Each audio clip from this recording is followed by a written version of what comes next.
بسم الله الرحمن الرحيم. هنعمل بقى مع بعض النهاردة فراخ بانيه او سكالوب بانيه يعني.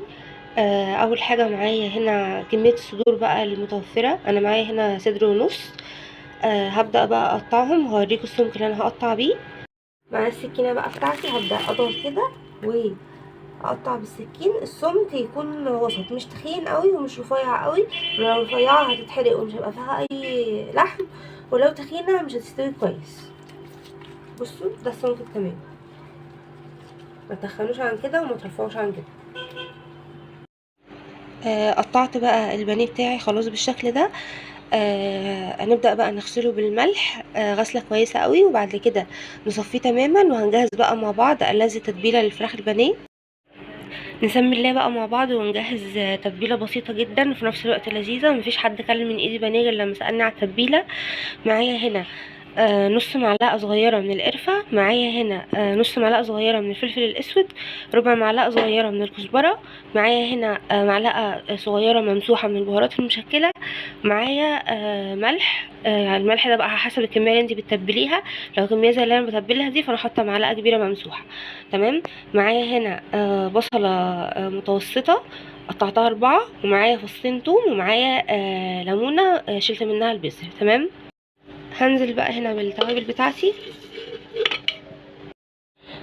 اول حاجه في الكبه هنزل بالبصله والثوم وفصين الثوم والليمونه، زي الليمون زي ما هو بقشره عادي. التتبيله بتاعتي بقى خلاص حطيتها في بوله. تمام. هبدا بقى انزل بقطع الفراخ البانيه،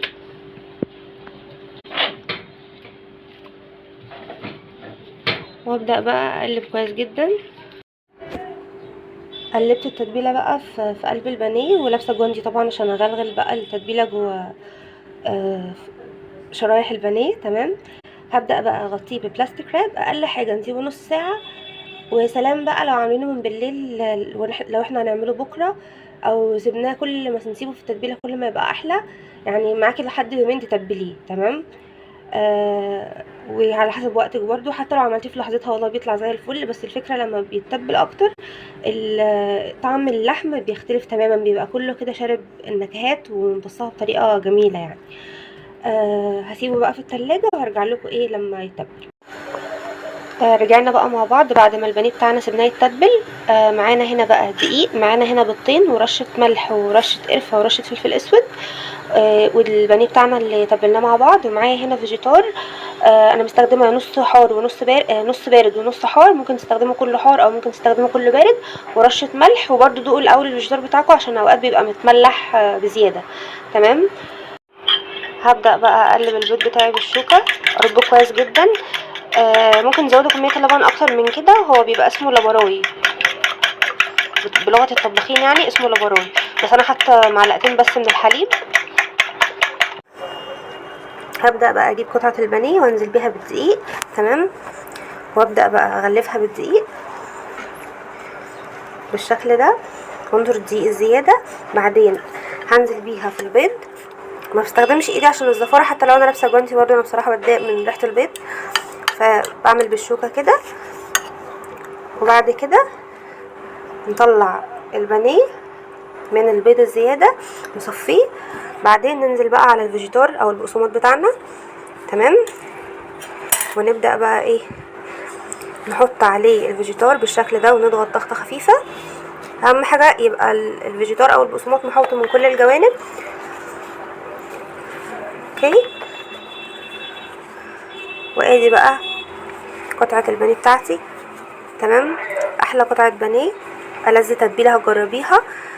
عشان بقى الكفر بتاعنا ما يفكش ولا اي حاجه، دخليه التلاجة يتشمع ساعه ساعتين، او لو مستعجله دخليه الفريزر نص ساعه يتشمع وخرجيه. والزيت بتاعك يكون سخونيته متوسطه.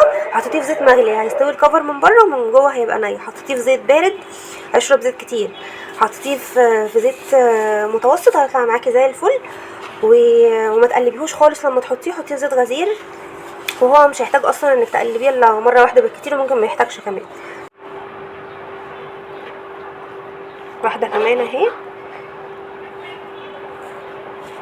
بالشوكه برضو، مستخدمش ايدي خالص، واطلع بيها على البقسماط. الزيت بتاعي بقى سخن تمام، درجة حرارة متوسطة. هبدأ بقى انزل بقطع البانيه، مقلبهوش خالص. البانيه بتاعي بقى خلاص اهو قرب يطلع ياخد لون ذهبي. نبدأ بقى في المرحلة دي نخلي بالنا قوي عشان ما مش عايزينه محروق، عايزينه كله لونه ذهبي كده جميل ومستوي. هنطلعه بقى، ما نطلعوش على مناديل، نطلعوه على مصفى ألمنيوم او مصفى ستانلس عشان يفضل كريسبي معاكم وما يطرش في نفس الوقت، يصفي الزيت. خلاص بقى حلو قوي كده اللون ده اهو. هبدأ بقى اصفيه كويس جدا واطلع بيه بقى على المصفى الألمنيوم زي ما قلت لكم.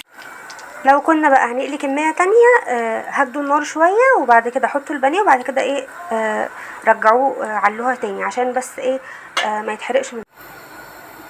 ادي اول دفعه من البانيه تمام. هقدمها بقى وابدا اقطعه معاكم واوريكم شكله من جوه. بصوا بقى سامعين صوت القرمشه، مقرمش جدا وطري من جوه مقرمش من بره. هبدا بقى.